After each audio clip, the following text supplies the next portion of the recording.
Hello, everybody, and welcome back to the Glory Glory Manchester United podcast. I'm your host, Kyle Quinn, and joining me today is Brush. Great to have you back on, mate. Yeah, nice to be here. Thank you for having me. Yeah, not here under the greatest of circumstances. So much going on and off the pitch with Manchester United. Um, in many ways typical of last season, with starting off the season with two home wins and two away losses. Same pattern as last year, and losing two games away from home against the so-called big teams as well. Um, Albeit against Arsenal. I mean, everything went against us. I'll say it again. It was not offside. Don't care what VAR tries to tell me. And Bruce, I want to get your thoughts on the fact that in European leagues and the Champions League they use an automated offside system, where basically artificial intelligence tells you if it's offside or not. Whereas in England they still have officials manually drawing lines. And who's to say they're drawing the lines even when it leaves the person who's credited with the assist? Who's who's to say they're drawing the lines when the ball is actually at the exact millisecond when the ball is leaving that person's foot? This is not an exact science. And I think the benefit of the doubt should go to the attacking team. And Arsene Wenger, who works for FIFA, recently proposed that, rather ironically, that it should be onside if any part of the attacker's body is level with any part of the defender's body that you can score a goal with. So that's quite interesting. Hopefully, in the future, that is implemented. Now, I've got to say, any team now for the rest of the season that has a big goal chalked off, or any goal chalked off, where it's so, where you're talking about fingernails, I'm going to be very sympathetic towards them. Well, not if it's Liverpool, I'll still laugh. But yeah, apart from that, there were so many subjective decisions that went against United. Everybody knows what they are. The potential Gabriel foul on Evans, the Gabriel foul, potential foul on Højlund, the Saka tackle on Bruno, which was only a yellow, and Casemiro would have got a red. So it just wasn't our day, really, was it, in that game? No, absolutely not. Anything and everything that could have went against us did, unfortunately. And at the end of it, I just feel as if the scoreline flatters them. Yeah, 100%. I think even the most diehard Arsenal fan would admit that the scoreline flattered them. Not that we were brilliant, but Arsenal were nothing special, and it felt for all the world that after 89 minutes that we had the game won early. Maybe they would have scored if even if Garnacho's goal stood, but I don't think we would have lost the game. Um, so yeah, I suppose now people are probably sick of me ranting about it. I suppose we just have to It move just on now. the thing is though, it totally shifts the momentum, doesn't it? When a goal like that, in those circumstances, in those dying minutes, when it gets chalked off. Yeah, yes, that's exactly what happened. And once the 8 minutes came up on the board, I just had a bad feeling that Arsenal were going to score. Hmm. Because if you add in the factor that both our starting centre halves that came off and been replaced with Maguire and Johnny Evans, I thought it's going to be a struggle to keep Yeah, Arsenal out here. And that's exactly how it proved. Um, Although some of our counter attacks were wonderful. Obviously, Garnacho had the ball in the back of the net, but there was other ones where Rashford was running free on the left hand side, and sometimes Rashford does this, head down and heads towards the goal looking for the shot. When Rasmus had caught up with him, showed great speed. All Rashford had to do was pick him out in the middle, and it's a goal. But he didn't do that. Rashford's decision making is still an issue at the age of 25, nearly 26. Um, I know Rashford scored a beautiful goal, what an assist by Ericsson. But again, Rashford is kind of pulling out of challenges again. Even he did that in the build up to Jesus' goal. He's afraid of getting hurt. I don't like to see it that in a was it footballer. was his mistake that eventually led to Jesus's goal. Yeah. And when you see him going in, he never goes in for a 50-50 because he's afraid of getting hurt. You know, in this country, there's a slang term for that called a lapper. And you lapped out of it, you bastard. And that's what that's what Rashford does. Sancho does that as well. And they're not brave players. Hate to see that. I know we always use Roy Keane as an example. You never see him pulling out of a challenge. Yeah. But and not you'd expect your striker to be diving into challenges all the time. It's more of a midfield defender type thing. But you don't want to see him always pulling out. You want to see 100% commitment even from one of your forwards. Um, yeah, so this was not a great day for Manchester United, and the worst part about it is that we have 2 weeks to our next game. Well, it's only 1 week now, I suppose, but yeah, it makes you stew on it. You're thinking about it, and you quickly just want to get to another game and move on. It's any manager in the game would tell you that as well. Once you've suffered a loss or a setback, or you're grieved about refereeing decisions, you want to have another game 3 or 4 days later, so you can just put that behind you. But obviously, it's come at the worst time.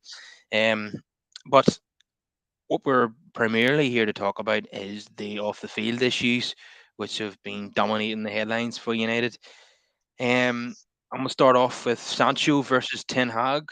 I feel like we've watched this movie before, with Ten Hag and Ronaldo. Probably less dramatic this time. Ten Hag's comments following the game about Sancho basically not training well enough to make the squad at the Emirates, it just seemed like a didn't really seem like a big deal at the time until Sancho's response came out on social media, which is totally unprecedented.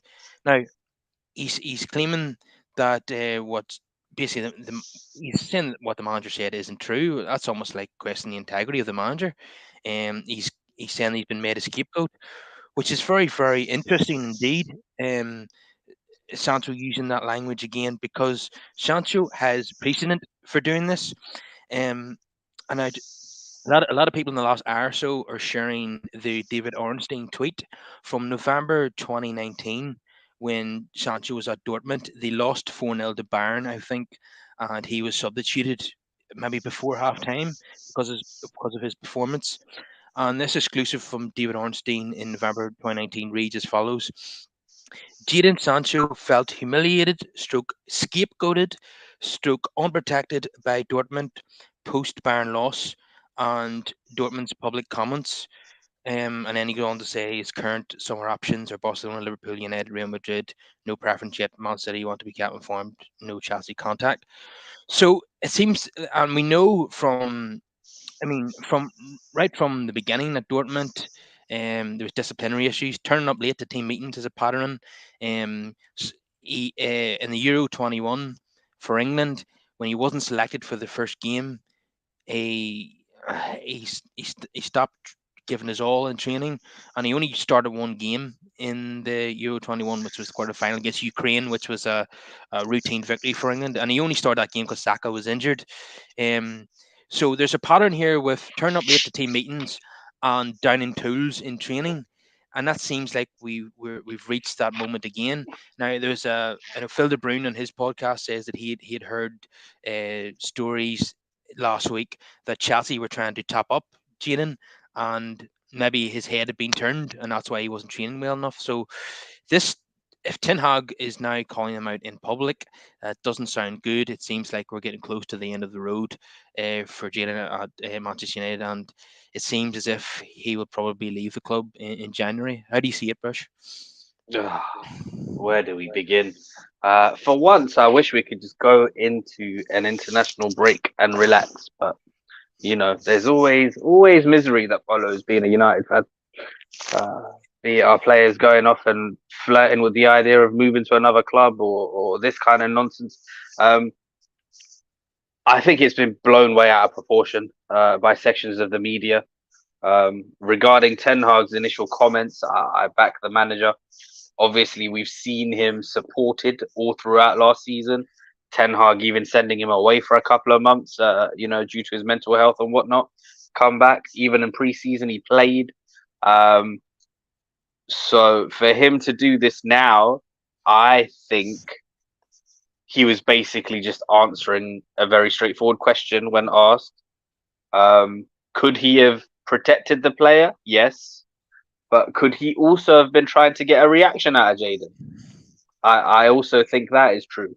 I think maybe, he's tried the carrot and maybe it's time for the stick kind of approach is what he was hoping for. Because sometimes criticism or anything of that nature can put a battery in your back to try and prove the manager wrong or whatever. And unfortunately, he has responded, but not in the way that Ten Hag would have been hoping for. I think that is very reminiscent of the current generation in this day and age. They just take to social medias and put out their own statements, don't they? They can't hold on to anything, which then spirals and it looks worse because it seems as if there's no authority at the club. We saw it under Ralph Ragnick when he had made comments about Martial, and then Martial put out a statement. This isn't exclusive just to United.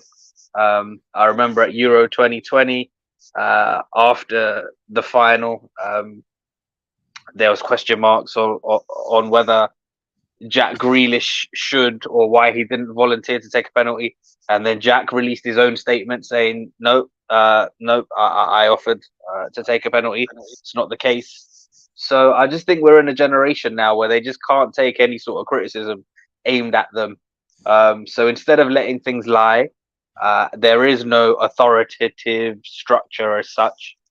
Everyone just wants to protect themselves, really. Yeah, I think what's happened is Ten Hag, for the whole of the last 12 months, has tried to put an arm around the player and get the best out of him that way. Yeah, That hasn't worked.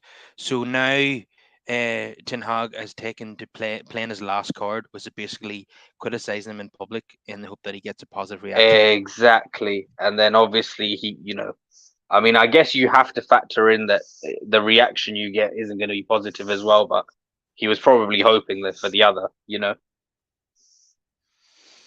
Yeah, if he did, Ten Hag might be well versed on Sancho's previous behaviour with Dortmund and England, Hmm. so he might have expected a bad reaction, but was hoping for better. At the moment, it doesn't look good.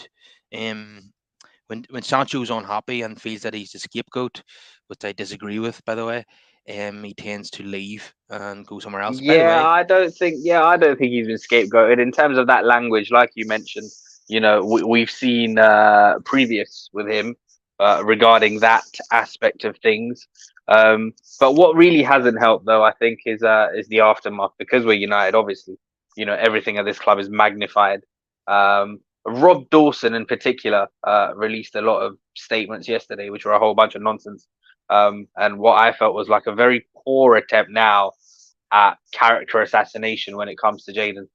With certain leaks and quotes on how he is as a person, and none of that really tells me anything, to be honest. yeah, it's it's certainly not what we needed with the ownership situation and things not going well on the pitch, and we Yeah. have other off the field issues which we'll get into. And I'll tell you what, the ideal template for him to follow. I know everyone's different, right? So you can't expect this, but Wan-Bissaka. Let's take a look at Aaron Wan-Bissaka as a prime example of someone who didn't kick up a fuss, who large parts of the fan base, myself included, up until January, I thought his United career was done. Because whilst at the World Cup, I remember we had a friendly with Cadiz late in December, and he looked atrocious in that game to the point where I was wondering, geez, I don't even know who's going to come in for a loan in Jan for his services. And not once did he complain. No statements to the media. Just kept his head down and worked hard and worked his way back into the manager's plans.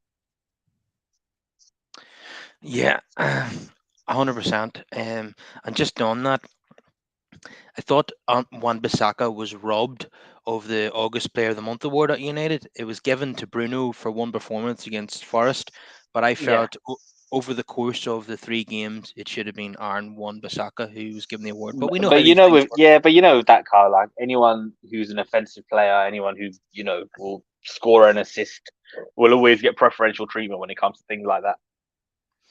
Yeah, yeah, because especially with the online fan base who are the voters. Yeah, yeah, and obviously with Wamby, because he doesn't provide assists and things, the rest of the contributions go under the radar. Yeah, if it was someone like Trent, he would probably have more Yeah, chance of winning the award at his club. yeah, or even like a Malagusto at Chelsea, because I know against Luton, he got 2 assists. Yeah, one B will get assists, but not as much as the Nah, the, the attacking fullbacks. yeah, Yeah, so So he's actually played so well that now he's going to be given a new contract with improved terms. Hmm. So I think he's out of contract at the end of this season. Yeah. So it looks like he's going to be given an extension with apparently 100 grand a week extra. So it'll be well chilled. Ah, Is see, that too much? the extension itself, I have no problem with, but yeah, 100 grand more is ridiculous, and this is the kind of thing that we need to start getting away from at this club. Yeah, I mean, that is obviously media reports. We don't know Yeah, how accurate that is. yeah. But I suppose the only thing we've really got to And go on. this is another thing, Carl, with Jaden. He's on 350 a week, and we discussed this before on here on how it's problematic to put such young players on such big wages. Yeah, you mentioned the the current generation of young people. Yeah, Now we have millionaire footballers at just 16 years old. yep, Is it any wonder we have disciplinary issues? And yeah, it's very frustrating. I know we were trying to go with fogies now, but it's the truth. yeah. Um, yeah, so I don't see any way back now. Really, Sancho hasn't demonstrated the maturity that would see him get himself back into the United first team and scoring goals and getting assists. I think his mind now will be on moving based on what we've seen before. By the Um, way, I'm still going to give it the benefit of doubt, because I still think this isn't beyond repair. I think the media over the last couple of days have really tried to milk the story and make it a lot bigger than it is. yeah, but it's Manchester United, and you've had the manager criticize a player on Sky Sports, and then the player responding on social media within an hour. That's going to be a huge Mm. story, especially going into an Uh, the, international the break. thing is, though, this season we said before, didn't we, that this season was going to be crucial for him anyway. So there was always the risk that at the end of this season we would lose him. When it's got off to the worst possible start.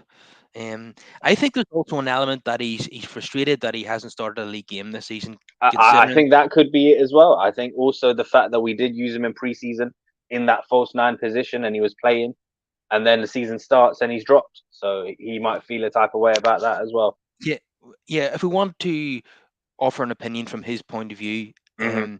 he has watched Martial and Anthony start ahead of him this season, and they have produced almost nothing from Yep. an attacking point of view, and and then he was left out of the squad altogether for the first And game. I'll tell you what, from his point of view, towards the end of last season, we started to see glimpses. He was coming good. And then in the summer, even with the positional changes in the preseason with the false nine, we saw glimpses of him, doing well.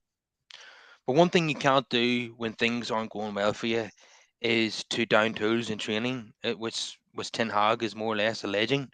You can't respond like that. Players with the character to make it at this level, or players who train extra hard whenever they're not playing. Now you never hear. Now we've often complained on this show about the lack of game time for Palestri. You never Yeah. hear anything in the media about him Hmm. complaining about it or social media posts contradicting the manager. You never see anything like that. So yeah, this is not good. Yeah, yeah, and that's what I think as well. I mean, I say generational. It's a generational thing, but obviously Pelestri's a young man too. So Yeah, there are obviously exceptions, and yeah. you know, yeah.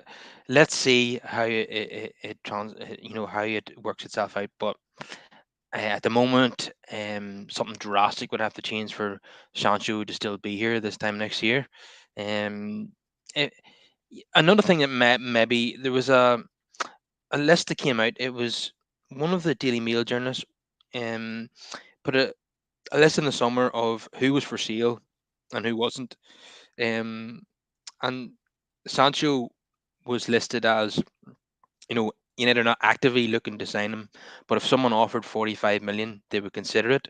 Mm. And maybe he was offended by that as well. That you didn't see Bruno, Rashford, Casemiro, Ericsson, Martinez on that list. They weren't for sale at any cost, whereas he was considered sellable if the right offer came in. So maybe he just felt unwanted with that too. If that, yeah, but then again, it's just a media report. Perhaps, but whilst you're under contract at a club, I expect you to keep a certain level of professionalism. Yeah.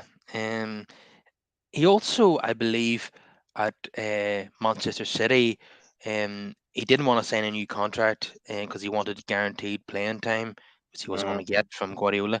And to force the remove to Dortmund, he actually refused to train. So, Yeah. he's a lot of history of ill discipline and not letting himself down. And Um, again, in terms of this kind of stuff, this is why it's very important to do your due diligence on who you're signing. This is one of the things that we touched on before as well under Fergie, where Fergie, it wasn't just about your footballing ability. He would look into the kind of person that he was getting, the characters. yeah, well, that brings me on to Ten Hag. I don't want this to be like a character assassination of Ten Hag or anything like that, but I'm just going to pose the question. Um, is Ten Hag a poor judge of character, or does he just not care who he has in his team as long as they have the ability? Does he just not care about if they're corrupt in any way, but as long as they're good, then he'll have them in the team. In And in the modern age of football management, it's very difficult to put everything on the manager. I think it's important to have the right structure above him, and that's something that we obviously lack. And I think that's where a lot of these issues stem from. So if you had a strong, competent DOF and the right structure above him, I think it would have helped him out. At Ajax as well, like it wasn't just him identifying players. You know, he worked in tandem with Mark Overmars and Edwin van der Sar. Regarding the moral aspects of character and things, yeah, I do think in this day and age, a lot of people just look at winning above most other things. I just want to come on to my examples, and Mark Overmars is one of them because I Hmm. believe at Ajax when Overmars was being accused of sleazy behaviour, Yep. he was backed by Ten Hag. Ten Hag wanted him to stay in that Yep. role.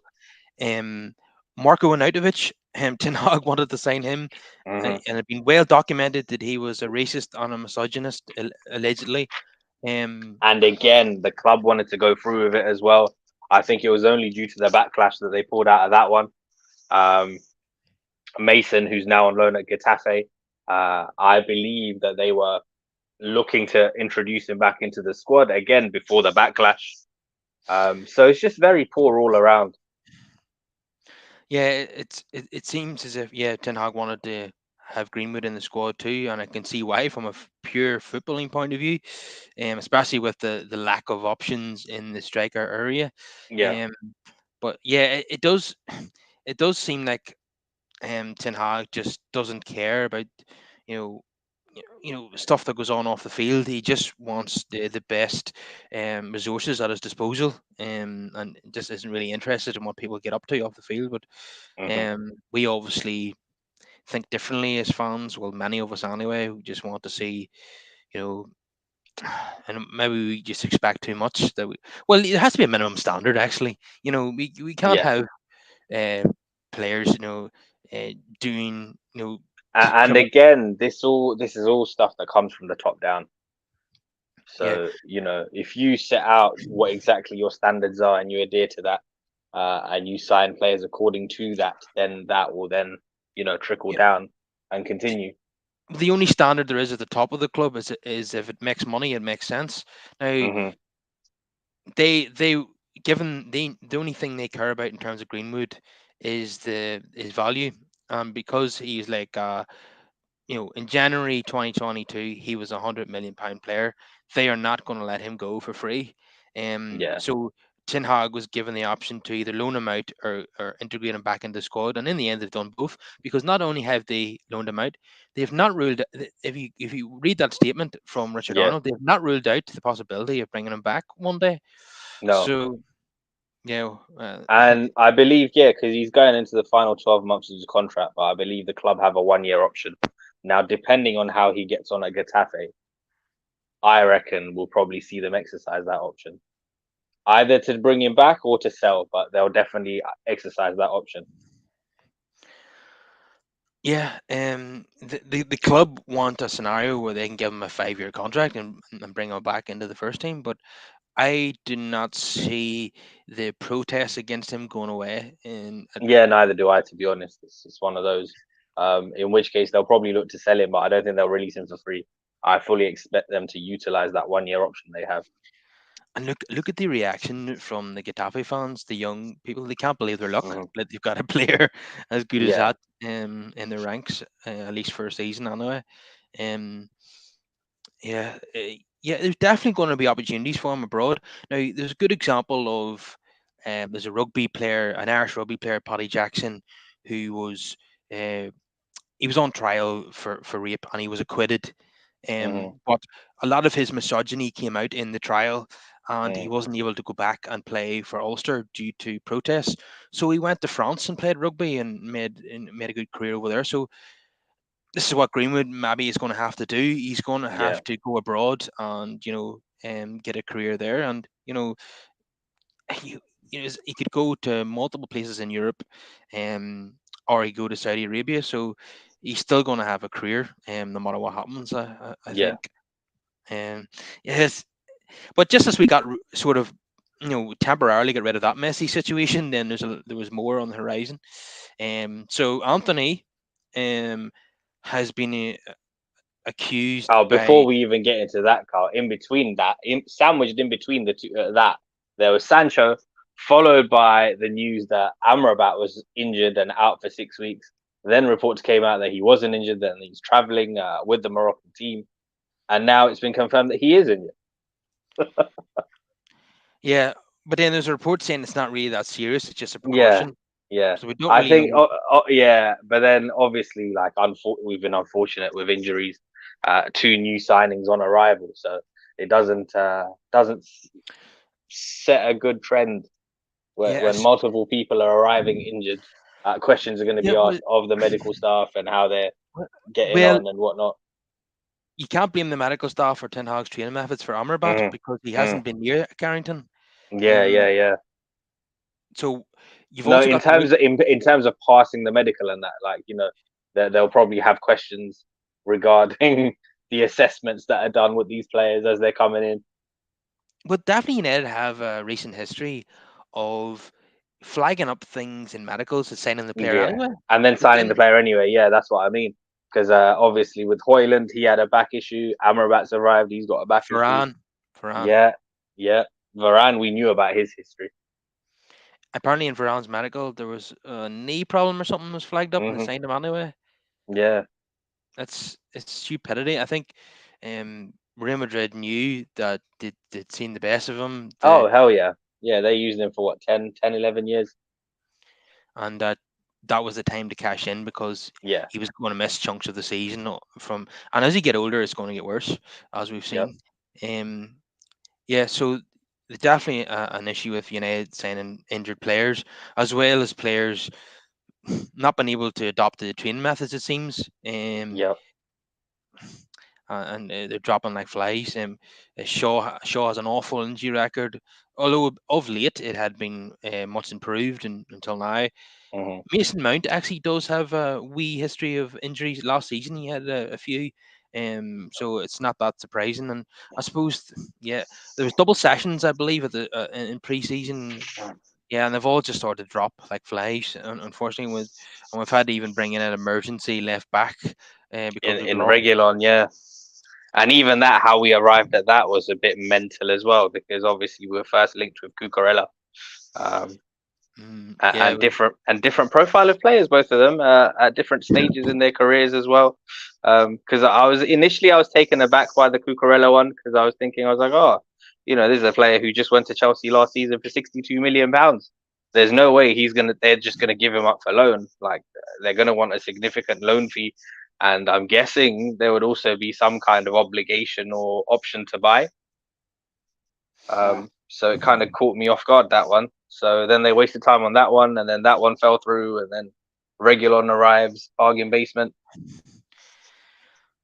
yeah. Well, Cucurella complicated the situation by playing Mm, for Chelsea in the League Cup, which yeah. means that now he's already played for one team this season. Hmm. he can only play for one more, and United wanted to have a clause where they can send him back in January. Yep. If United did that, it means they couldn't loan him out again or sell him to Yeah. anyone else in January. So, that was And off the it's table then. yeah, and it was kind of crazy because a player like that, obviously, they're not gonna, they're not gonna give into those kind of terms. It would have had to have been with a set fee and either an obligation or an option to buy. Yeah, yeah, it's gone now. We've got Reguilon, Yeah, yeah, Spurs' third choice left back. yep, yeah. I Um, mean, it's going to be our third choice left back as well, right? yeah, yeah. You'd imagine he'll I'd be, imagine he'll be behind Shaw and Malacia when unless Malacia is back. unless he's absolutely exceptional, he's going to Yeah, be sent back in January. yeah, yeah. I think they were insistent on that break clause, weren't they? So they can terminate in Jan. Um, yeah, let's see how he gets on. He's certainly good from an attacking point of view. That's for sure. That's for, Yeah, yeah. he is In his crossing. early days at Spurs, he actually showed quite a bit of promise. Yeah, he played in games where we lost, both for Hmm. Sevilla and Tottenham. Yep. The the 6-1 at Old Trafford. Sorry, people. And the Europa League semi-final against Sevilla, which we also lost. But he also, in fact, played in the 3-2 at Old Trafford for Tottenham, where Ronaldo got the hat trick, and Harry Maguire scored an own goal. Reguilon actually assisted that own goal. Um, maybe there could be a situation where he's assisting Harry Maguire scoring in the right net between now and January. But more importantly than that, Reguilon's crossing ability could be good for Rasmus Højlund. That's what I've been saying. Most definitely. This is also why I'd like to see Pelestri because, on the right hand side, he plays a more direct game. He looks to cross and get the ball into those dangerous areas within the box. And Hoyland in the cameo that we saw against Arsenal, yeah, I like what I saw. I saw some good things there. The way he was fearless and taking on Gabriel, his acceleration as well. And over time, I do expect there to be a better relationship with Rashford developing, so they understand each other's games a bit more. Yeah, definitely. I tell you what, Højlund seemed to have an understanding with Garnacho very quickly. Yeah. So yeah, there are wee signs of positivity, and we'll get to that at the end. But Mm, very quickly, I just want to mention the Mansecutioner. He's back with us, and he says Facundo time. We've been calling it was we wanted yep. Facundo time for 6 months. Yeah, for a long time now. Yeah, I think it was Um, Leicester City last season at Old Trafford where I was like, why didn't we play him? yeah, well, Ten Hag has decided to keep him as part of the first team, Yeah. and according to Laurie Whitwell, he has been promised more minutes this season. And I And for tell you what, with the current problems with Sancho and Anthony, the door's open for Pelestri. yeah, and you think he's with all these games coming up, Yeah. once a week, twice a week, that he's going to get an opportunity at some point. Well, we Um, hope so. We hope so because obviously he likes to protest with Anthony, doesn't he? But we'll come on to that. at the very least, he's going to start that game against Crystal Palace in the League Cup. Um, the Mansecutioner also says Anthony and Amrabat also Mm, refused to train with their teams to force a move. Now, Anthony, yes, that's absolutely correct. He refused to train for Ajax. yeah. Amrabat, I know he was left out of training because his head wasn't in it. I'm not sure if he, actually refused to train. Maybe someone might know more than me on that subject, but yeah, let's take Anthony. We know for definite that he did. Yeah, Yeah, because I it's a bad remember we sign. touched It's on a it bad at the sign, isn't time. it? I remember we touched on it at the time because I wasn't happy with his antics to force his move to United because it was exactly the kind of thing that Cristiano did in '09 to make sure that he went to Real Madrid. But you know what? Now that's happened so many times now. Yeah, To see the next time we're after a player, and yeah. I'm hearing that he's refused to train. I don't want Hmm. him. Don't want Yeah, him. yeah, yeah. No, it's definitely a sign. I did try to tell people at the time. It's a sign that that kind of thing matters. Um, yeah, with Amrabat, I don't know. I just know that he was turning down everyone left, right, and center, and he's been wanting to come to us since June. Um, Yeah, it's really our incompetence as to why it took so long to get him. Yeah, because we couldn't sell anyone to get it over the Yeah. line. We sold Henderson eventually, and then used that money to pay the loan fee. Mm. A 10 million euro loan fee is extraordinary, really, and then the obligation to buy then for 25 million euro, I think. Yeah. Yeah. Um, yeah, it just shows you how broke we are. I mean, it's the Glazeronomics again. We're bringing in Regulon, Evans, and Amrabat for buttons because we've got no money left to spend, and we can't Uh, sell But anyone. but again, this is the problem, Carl. This is what happens with the lack of structure, right? Because we did the same thing last year, where we overspent our budget on certain players, and then we're not left with enough for the rest of the squad, and you're shopping bargain basement for loans, which is what happened last year because the January transfer window was a result of the overspending in the summer, and this summer we've basically just copied that model and fitted it all into just the summer window where we overspent on certain players and then we're scrounging around trying to get anyone through the door for as cheap as possible. And yeah, it's a disgrace, to be honest. And the trouble when you do that as well is that there's such a big difference and drop off in quality from first team to bench. Um, Yeah, I mean, so Maguire and Evans is a hell of a drop off from Varane and Martinez. this was well, yeah, I think people had mentioned it was Leicester starting pairing 5 years ago. Yeah, Like, what the hell are they doing at United now? It's mad. it beggars belief, really. Yeah, yeah. I'll tell you what, Let's, you're the one that broke the Johnny Evans thing to me. When you said it at the time, I laughed. I didn't think we'd end up offering him a 1 year deal.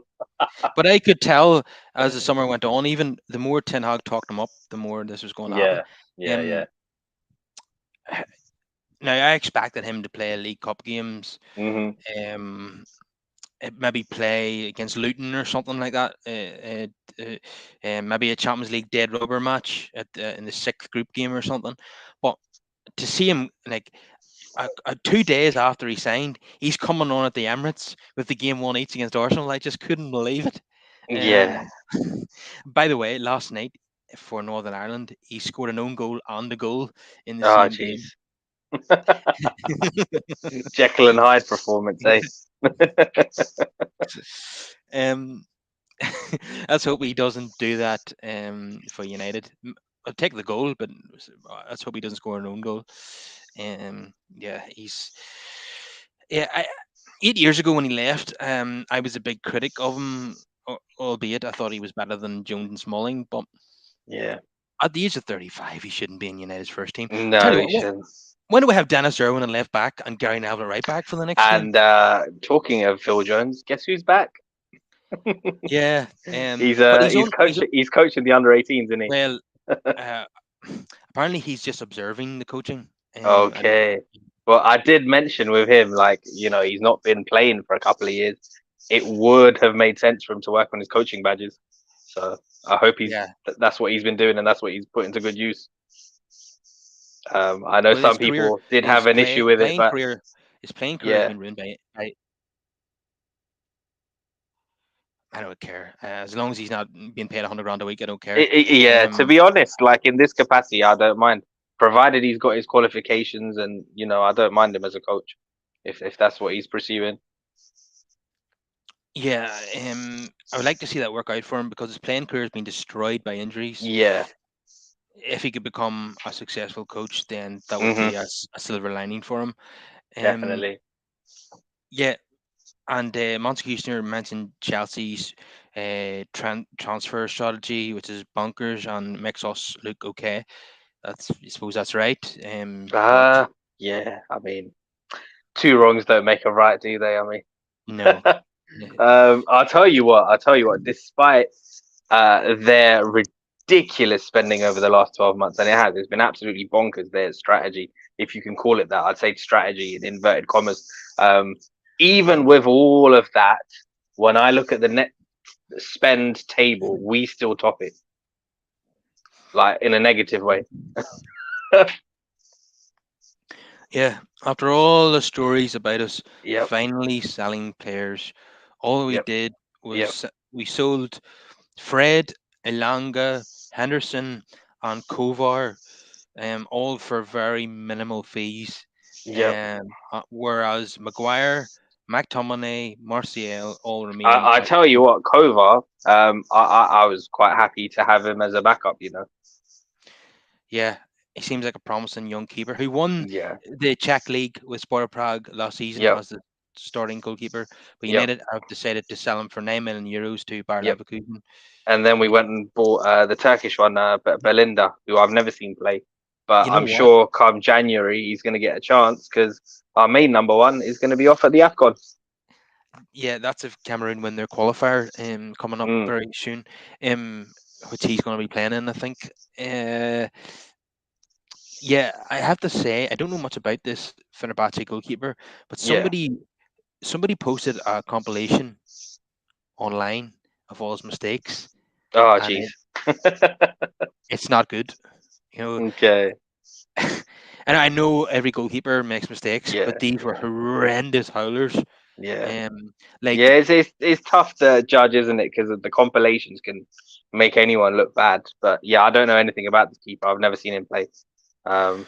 like the type of howlers where he catches the ball and he carries it over the line and then he tries to throw Oh. it out. Oh. Oh. Wow. Yeah, I just think it's a bit funny though because he's ended up with a number one shirt, hasn't he? Yeah, what's that all about? Um, Yeah. yeah, we've totally overhauled the First goalkeeping department. Turkish representative of Man United as well, so no pressure, eh? No, yeah, he's got the eyes of a nation on him. Yeah, poor guy, and I can't fathom the pressure that's going to be on him come Jan, if Onana goes off to Afcon because it's an important time of the season and he's going to be just in the thick of it. And if Cameroon made it to the final of that tournament, Mm. he could be our number one for 6 weeks.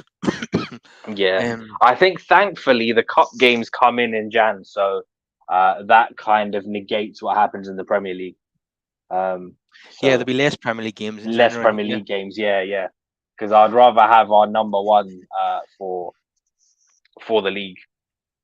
he might prove me wrong, but Yeah. I'll be honest. I would rather have either Tom Heaton or Kovar as the number two. Mm-hmm. But definitely Kovar is not going to happen. Heaton, Yeah. for some reason, the manager just Yeah, doesn't seem to Kovar's fancy him. yeah, yeah. I can't remember if we put a buyback clause into Kovar, but I hope he does well at Liverpool. Yeah, I don't know. There's definitely either a buyback or a sell-on clause. One of the two. I can't remember Mm. which one. Um, Because that's Heaton, what a lot of the smart clubs do now, isn't it? The smart ones, they put in both. They cover yeah, themselves both ways. with Heaton, like I've always liked him, even when he played against us. He Um, probably had his best ever game against us. yeah, I didn't like him on the day itself, but I No, appreciate his performances. yeah. Um, but even in the games he has played for United, be it friendlies or competitive games, he's done really Mm. well. But Hmm. Ten Hag doesn't seem to like him that much. No, Um, he's currently injured, so I would probably trust him more than a very young goalkeeper coming in from Turkey. But let's see. Let's, he yeah. might I prove mean, us all with wrong. regards to that, like, I'm hoping we'll probably see him in some cup games or yeah. Yeah. He would need a little bit of a run out in anticipation for Jan. You can't just throw him straight in. oh no, yeah. Well, you'd expect him to start all the League Cup games if we, Yeah, yeah, assuming that we actually make it through the rounds in the League Cup. But yeah, Montesquieu says could have bought Højlund for peas in January before he settled into the Atlanta team. Yeah, well, it's done now. yeah. Um, but Anthony, I wanted to talk about Anthony. Yes. Unfortunately, um, he's been accused of domestic violence by a Mm, girlfriend, and I also believe that he's been left out of the Brazil squad now because of this. yep. I also believe two other women in Brazil came forward. Yep. This seems like a story that's just getting worse by the minute. United have issued a statement without actually making a statement. Hmm. They haven't really done anything. They've just kind of made us known that they're aware of the allegations because they haven't suspended him or anything at the moment, anyway. Um, Now United have set a precedent with Greenwood, because legally there are only allegations against Greenwood, Yep. and he was suspended for a year and a half before being loaned out. Now, is Anthony been shown favoritism because the manager likes him and he's a manager signing? So they're going to try and ignore this for as long as possible. Um, Really, if we're being consistent, he should be suspended, I think the pending. circumstances are different, isn't it? Because with one, obviously they couldn't contain the leaks. We got to see visuals and audio, which greatly affected our opinion on that whole situation. Whereas with this, we have to just see how it plays out, I guess. And yeah, it's the last thing we needed right now. I mean, Anthony Yeah. must have been before Anthony even signed for United. He must have been aware of the Hmm. allegations made against Greenwood. Why would Yeah. he? The club's already in a difficult position. Why would he Yeah. go and do that? Um, he shouldn't be doing it anyway, obviously. But yeah, the timing of it just couldn't be worse. Yeah. Um, Yeah, that's what it is. Obviously, just in light of recent events, the club has a duty of care to get on top of this and react in the right manner. if he did do it, of course, If yeah, if he did, yeah. So that's the thing. um, but yeah. I mean, Thomas Partey, he wasn't suspended by Arsenal at any stage, I don't think. Hmm. But like I'm saying, United were made a precedent now with the way they suspended Greenwood. I know, like Yeah. you say, there was more visual evidence there and all Yep. that online, but yeah, Well, you know, that's the thing with this one. Like, listen, even well, depending on what happens, if this goes to court or whatever, depending on that, the club have set precedent. So you'd assume that once the police are done, like they would have to then conduct their own internal investigation, right? yeah, if he's charged by police in Brazil, then Mm. that's it. He has to be suspended Well, immediately. yeah, Then, yeah, yeah, yeah. If he's charged, then or that's simple, then isn't it? yeah, But if he's not, they've set precedent now where you need to then conduct your own investigation. And yeah. But the thing is, United are not qualified to carry out these no, investigations. no, they're not. You know, they should be done independently of the club. Because Yes. I mean, for a start, Richard Arnold is an accountant. What the hell does he Hmm. know about criminal law? Yeah. Come on. uh it's just an absolute mess. um from a purely selfish footballing point of view, I would like Anthony to be out of the team and replaced by Palestri. um because I'm just not impressed by Anthony at the moment. I know Daniel on the previous podcast seems to be a big fan of Anthony. Mm. People say he's a dog, he's a workhorse, but there needs to be a lot more to his game than that. He's playing right There wing for does Manchester need United. to be a lot more, but again, it comes down to the fact that we paid double what he's worth. I think the disappointment comes where people see him and they expect 80 million pounds worth of player, and he's not that. He's never been that. No, and I don't think he's ever going to be that, if I'm Yeah. based on the evidence that I've seen. I mean, it's still very early days, but that's a tall order for anyone to fulfill. But yeah, There, there's so many elements that he needs to add to his game, from decision making to you making more use of his right foot to there's loads of things. I was laughing at a video that somebody posted online earlier. It was somebody put up a video of Anthony's all his skills on show at Mm, Ajax, and the and the tagline was, what happened to this player? And you're like, yeah. you do realize this is a highlight reel, and Anthony did not play like that in every game for Ajax. Yeah. It's the naivety of people online sometimes who get. Yeah, yeah. No, when you edit those clips together, yeah, it can give the wrong impression. Like, yeah, that's not how. Yeah, Do you remember when back in the day we used to be all naive watching yeah. YouTube clips? Uh huh. And like, I think Nani was a good example of that. I remember Yeah, yeah, when YouTube was it was the infancy of YouTube, yeah, and we're yeah. watching Nani at Sporting Lisbon thinking, oh, what a player he is. No, listen. The thing was, Nani was unplayable. Like once every 8 games. Yeah, that's really harsh. Yeah, that was the thing. It's just that when you saw it in compilations, you were like, "Oh wow, yeah, this guy's gonna be like the next Ronaldo." I don't think Ronaldo comparisons helped him. They were similar in age too, and yeah, just didn't help. Yeah, he had ability, and Yeah, he he did. produced some Yeah, big moments in big games yeah. for United. I'll tell you what compilations. I'll tell you. I can tell you a good example of when compilations led me astray. When we first signed Anderson, I went and researched him, and he was actually a very, very skillful player when he was at Porto. Uh, Hardly any of which we saw translate over at Old Trafford. Because Fergie decided to use him as a number 6. Yeah, yeah, So, because they used him as a left-sided midfielder too. I wouldn't say a winger as such, but yeah, he played on the left as well. And proper Samba flair is what I saw from early Anderson.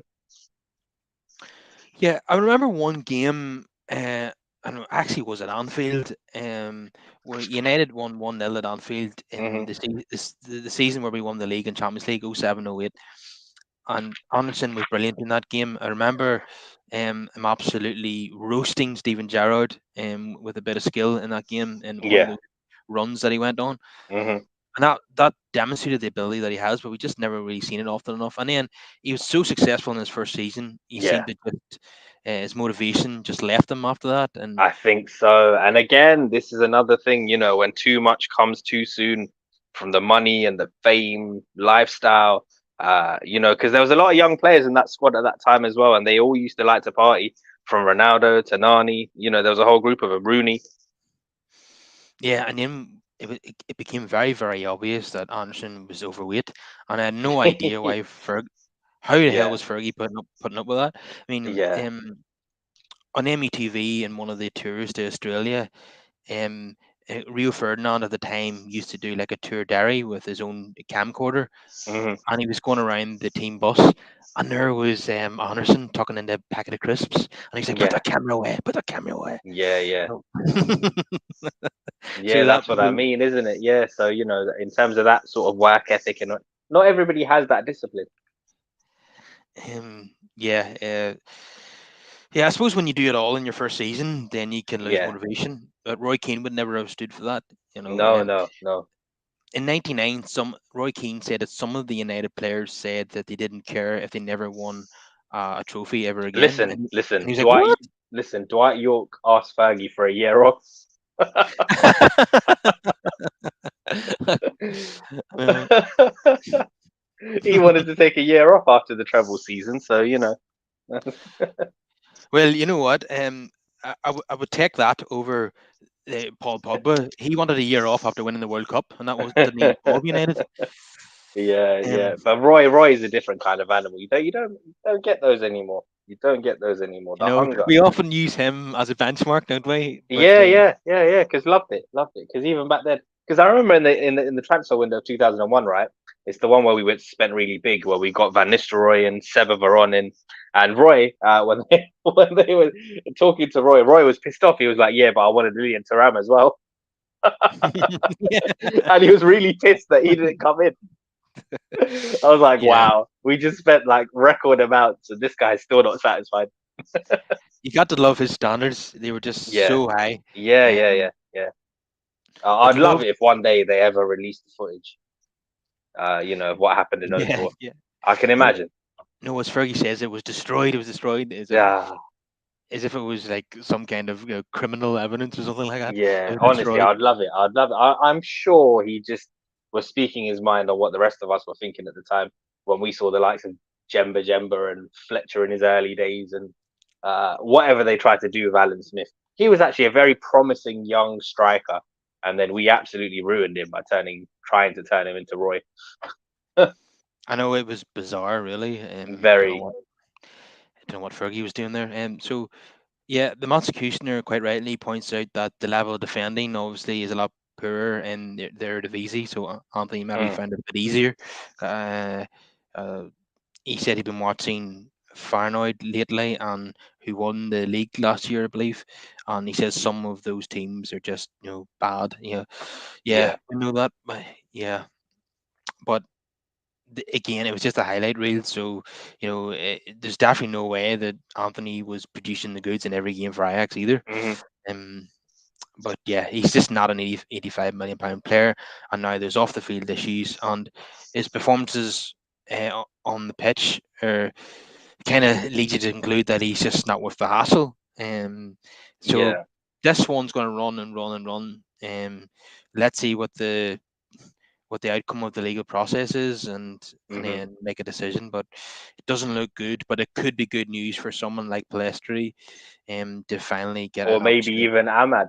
Both of them, I think, now will be looking Yeah, ahead, thinking, "All right, well, yeah, or if even the two ahead of us have got issues, then this is our time." yeah, forgot about him because he's been injured for a while. But Yeah. Sancho as well. Maybe this could give Sancho a reprieve. Like, if Anthony has to be suspended, Hmm. Ten Hag will not be as keen to get rid of Sancho then probably, and Yeah. and yeah, For me, I mean, there's still hope there. I hope that they can fix that, provided they don't, pay attention to the media and things. But who knows? Who knows? It's not a good look. Obviously, in that statement, he alluded to some other things as well, which I didn't. Yeah, yeah, I wasn't a fan. I wasn't he's a been fan. very cryptic there, wasn't he? Yeah, very cryptic of whatever that's about, and yeah. You're just inviting media attention, isn't it? So yeah, I'm not a fan of that. And Benidri Media says that Anthony needs a good slap. Uh Probably not Dre. I think that's one of the things that got him into this predicament in the first place. Yeah, Allegedly. Ah, very poor choice of words there. mm, Yeah. So we have got Brighton coming up in our next game next Jesus. Saturday. After all of this, that's what we've got to look forward to. Bloody Mitoma running at our defence. Oh. And Evan Ferguson, fresh off of a hat trick. Oh. Although Ferguson has missed Ireland's games against France on Holland and might not be fit for that United game. But it'd just be our luck that he would miss the It'll whole. be our luck. It would be our luck that he's missed the internationals and he's fully fit now for that game. Yeah, and he scored a hat trick in his last game against Newcastle, which Yeah, is yeah, yeah, yeah. The um kid looks special. I mean, you mentioned it last season. yeah. I mean, as soon as the hat trick went in against Newcastle, I was thinking Yeah. there's another 20 million on to the asking price. Yeah. Oh, Um, yeah. Listen, they're getting over 100 million for him. yeah, I think so. Now United Brighton games tend to be absolute titanic battles. You know, last season, I don't think we actually beat them in normal time. We beat Oh, them on penalties in the FA Cup. yep. We lost 1-0 at Brighton, but it was a very good competitive game. There was lots of chances at both Yeah, yeah. ends, and then They we beat us at Old Trafford, didn't they? I think it was 2-1 that one. yeah, but that was Yeah, Ten Hag's first yeah, game, yeah, yeah, and like yeah. Casemiro and Anthony, had Mm, much of our business hadn't even been hmm. done at that point. It was very very early on. And was it the And season before where we got completely annihilated, where it was just oh yeah, McTominay yeah, in yeah. midfield and we That just was got bypassed? that was Ranić United. Yeah, The yeah, the yeah. players didn't even care Yeah, anymore. it's just yeah, but recent history, it's not nice against Brighton, Damn. Um, but in the FA Cup, I mean, United players that they had to absolutely give everything they had. Everything to overcome them, yeah. And I tell you what, Casado proper put himself on the shot window in that game. None of which we've seen at Chelsea thus It far, was by the way. Uh, yeah, so even horrendous for Ecuador last night, I believe as yeah, well yeah, yeah, against Argentina. yeah. So yeah, 115 million probably weighing him down. Yeah, yeah, it was a lot of blood, sweat, and tears in the FA Cup semi-final too. But we'll all remember that game for Lindelof's winning penalty at the end. And apparently Lindelof for both Sweden and United has a great Mm, record from the spot. So it's certainly something to consider if Bruno's not available to take yeah, penalties. Um, yeah, so expecting, and we're at home. We have a great home record. Our last yep. home defeat in the Premier League was Brighton at the beginning of last season, like we touched on. Hmm. But yeah, hopefully United can get a narrow win here. I don't think we're going to hammer them. Of course Yeah, not, because it's always competitive between the two teams. But yeah, I would like to get a win against Brighton in normal time for a change. yep. But we'll certainly do a preview of that show next Friday. or that match, sorry. Hmm. But yeah, so Amrabat has withdrawn from international duty. Hopefully it's a precaution and not a serious injury, because Hopefully, I'm going to the Brighton game and I would love to be there for Amrabat debut. Would you yeah. believe that I actually was there for Bruno Fernandes's debut? I seem to, have a knack of Well, let's hope that his debut is similar to when you went to see Bruno. yeah. Well, I want the result to be different though, because Well, it was a nil-nil draw with Wolves. Which another one of those dire games involving United and Wolves. But yeah, I'd love to see another debut. Everyone else has pretty much made their debut at this point. So yeah, he's the last one left. No Regulon can make his debut as well. Regulon could as well, innit? Yeah, yeah. But finally, I wanted to touch on this. Now, Hoyland's cameo against Arsenal was very exciting. Um, but yes, it was for definite, but perhaps we have been exaggerating it because we've been so starved of watching a number nine do number nine things Hmm. for quite a while. I think there's Um, definitely an element of that. But when you look at like just the raw potential, the fact that he's only 20 years old, the fact that he's 6'3" and he can accelerate, and he took on physical defenders like Gabriel like it was nothing with no fear. I mean, you can't help but get excited, right? yeah, absolutely, and this is only the tip of the iceberg. There's so much more to come. Like I said earlier, if Rashford had played him in that counter attack, he scores. Yeah, Um, yeah. and it would have been the It's perfect debut. I did watch that back a few times as well. It is very difficult. It's a difficult ball. I know it looks very easy, but at the pace that he's moving at and everything. And in terms of And Rashi's decision making, we know what that's about. But in time, I'm hoping positionally as well, like it'll work itself out. I think Hoyland as well positionally, he'll know more about what Rashi can do and adjust himself accordingly. yeah, and also that the flick in the build up to the Garnacho goal was Hmm. mouthwatering as well. And just the way he can hold the ball up. He was being a battering ram, getting stuck into Gabriel. He decided to target him. He's going to come deep, get Yep. involved in the link play. I think he could revolutionise their attack really. So yeah, I'm very excited about this one. Now Rashford, like I said, he was a well taken goal. We've seen him do that many times. Um, but there was elements of his performance again, not just the decision making, but the when Arsenal had the ball, he's just standing still. He's not Yeah. marking anybody. He's not doing anything. Now this is a far cry from the Rashford that made his debut against Midtjylland and Arsenal all those years ago. The young, enthusiastic 18-year Hmm. old running everywhere, putting himself about. Now he behaves like a superstar. He behaves like he's Ronaldo. He doesn't want to do anything when United don't have the ball. I just find that a bit frustrating, really. How do you see it, Brush? With regards to that, though, what I will say is obviously last season we relied on him so much, even to the point where we were rushing him back from injury at certain points. So I think now into your twenties, well into your twenties, I think you have to sort of learn to take better care of yourself. So it might seem as if you're not giving everything by not running around, but maybe you're just being a bit more intelligent, Yeah, conservative. It's just obviously as fans, it's not nice to see, but I can only assume that it's somewhat more, you know, organized and there's method to the madness. yeah, and but every single 50-50 he pulls out of it. Yeah, yeah. It's yeah, it's not perfect, but you can like Sancho with Dortmund. There was a lot of issues there as well, but Hmm. he in 137 games he got 50 goals and 57 assists.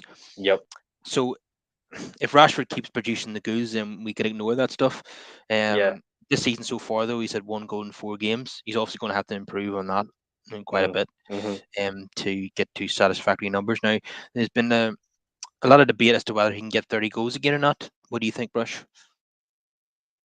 Yeah, I would debate that too. I mean, last season I was very impressed. I think that's pretty much his ceiling, if I'm being honest. Like, if he can get what he did last season, if he can just keep replicating that, I'll be satisfied. I think the trouble is though that people see what he did last season and they still expect him to push on and build on that, and that's where it gets tricky. Yeah, hopefully Højlund can take some of the pressure off him in terms of the goal scoring, and Definitely. they can share it. And obviously, Bruno didn't quite get the amount of goals I would have hoped last season. Hopefully, he can Hmm. improve on that this season. Yeah, Um, yeah. and, Output wise, I probably put more on Bruno this season. In terms of Hoyland, we have to we have to manage our expectations. He's so young. It is talent and potential at this stage, and nothing more. And but we must remember that even last season, I mean, he's not prolific. Like it's going to take time for that to come. I think with Højlund, even in games where he doesn't score, he's going to impress the fans with his performances. Yeah, yeah, yeah. Because he'll do stuff. He'll link up and occupy positions, and he'll do things off the ball that make the fans adore him. But yeah, it's just that ultimately goals are what strikers are judged on, right? I just hope that the criticisms aren't too much too soon. Yeah, well, you'll see opposition fans and the media getting stuck into him if he goes on a goal drought. Oh And yeah, yeah. I mean, we already saw it when he arrived, didn't we, Carl? Where they were making stupid comparisons to Haaland. It doesn't help that their names are similar. Um, it's just crap. yeah, I would love to see us play against City and Højlund upstage Haaland, but I'm dreaming. I mean um, that might literally be a dream because that cyborg over there, Jesus. He's already on. He's scored how much has he scored last? He's already on like 6 goals or something. He's got more goals than games. yeah, and you know, even in a game against Sheffield United, where for Yeah. most people that would be a nightmare, but he still scored in the end. I think he missed a penalty, he missed a chance, Hmm. and then he might have missed another chance, but eventually he scored a header at the back post. So even when he's playing badly, he's not putting chances away. Eventually, he's just going to score. Yeah, Um, exactly. And that's elite mindset. That to still keep your concentration and to still keep going. And that's something that a lot of players develop a bit later on into their careers. The fact that he's got that about him at the age of 22 is very impressive. yeah, and Hoyland is not even the same player as him. They're No, different he's types of not. They're player. completely different players. Yeah, you know, there might be. I think Hoyland might do kind of when he's in his peak, he might do Wayne Rooney numbers in terms of goals. Hmm. I don't think he's going to do Haaland numbers at any stage of his career. I No, could be I don't wrong. I think could be so. wrong. Yeah, I don't think Um, so either, to be honest. But that's a um, freak of nature, though, isn't it? He's just a pure goal scorer. yeah, And if it, there's flaws to his game as well. So if he develops that, then what? and if I'm being honest, he should win. He should win the Ballon d'Or, not Lionel Messi. Yeah, That's yeah. But with that, though, I mean, the whole voting process is utterly ridiculous. Yeah, it is largely meaningless, to be fair. The trophy now. it's very political, isn't it? Lewandowski got robbed of it. There's been loads of players over the years that have been deserving and haven't got it, from Wesley Schneider to you know Yeah, uh, as great as to Messi is, Ribery. he's Yeah, got a one or two there that he didn't really deserve. yeah, absolutely, absolutely. But yeah, it's all journalists and the voting. It's all ridiculous, really. So I don't pay it too much mind. But yeah, I do think out of the two, Haaland, after the year he's had, he's definitely deserving. Yeah, but let's see. Yeah, as you point out, Lewandowski should have won in 2020 and was given to Yeah, Messi. yeah, yeah. There was the one year as well. I think the COVID season they just they done away with the award, didn't they? So yeah, yeah. The one that he should have won, they gave it away to Messi, I think. And then the COVID one, they didn't. There was no winner. They just scrapped the whole thing, and that could have gone to him too. Should have gone to him. You think they could have done it virtually or something like that? I don't know. Yeah, yeah. I mean, the only league that closed early during COVID was probably the French one. But yeah, the majority of seasons still, enough football was played that they could have determined that Lewandowski would have got it. Yeah, definitely. And the Bundesliga was the first league to return. Hmm. No surprise to see the Germans being efficient, as they're known for. So we shall wrap it up there. If everyone could please subscribe to the channel, like the video, get more of your comments in. And Bruce, it's been a pleasure as always. Yeah, yeah. Hopefully catch you next time with United celebrating 3 points. We tend to say that a lot these days, but yeah, I hope you're right, and I shall see you later. Take care.